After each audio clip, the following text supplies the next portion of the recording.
இந்த சனி மாறக்கூடிய காலம் வரைக்கும் கவனமாக செல்லுங்க. ஏன்னா அந்த சனி இருக்கிறது பூரட்டாதி நட்சத்திரம் 3ஆம் பாதத்தில் இருக்கிறது.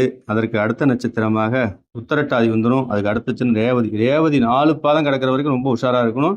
உத்தரட்டாதி 4 பாதங்கள் கிடக்கிற வரைக்கும் உஷாரா இருக்கணும். காரணம் கேட்டீங்கன்னா, இந்த 2 நட்சத்திரமே மேசராசி மேஜலகணத்திற்கு பகையான நட்சத்திரம்.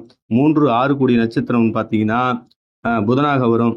அதற்கு பிறகு சனியோட நட்சத்திரம் உத்தரட்டாதி நட்சத்திரம். இந்த நட்சத்திர காலங்கள்லையும் 10, 11ஆம் அதிபதி 12ஆம் இடத்துல இருப்பதால் நிறைய வேலைக்கு அலையக்கூடிய சூழ்நிலை, மனம் வெறுத்து போயிடும். அந்த அளவுக்கு அலைச்சல் இல்லாம வேலையை கொடுக்காது. அது இல்லாம அது 12ஆம் இடத்துல இருந்து 6ஆம் இடத்தை பார்த்துரும். அப்போ பயங்கரமான அலைச்சல், கடன் வாங்குவது, கடன் கொடுக்கறதுல இதெல்லாம் பயங்கரமாகும். எதிரியோட தொல்லைகள் அதிகமாயிடும். உங்களுக்கு எதிரிகளை சந்திக்கக்கூடிய சண்டை சச்சரவுகள்ல பயங்கரம் கடுமையான போராட்டங்களுக்கு பிறகுதான் உங்களுக்கு அந்த வேலையை கொடுக்கக்கூடிய கடைசியில இருக்கும். சனி பயிற்சி கடைசியில தான் உங்களுக்கு அதோட வேலையில நடக்கும். அது வரைக்கும் நடக்காது.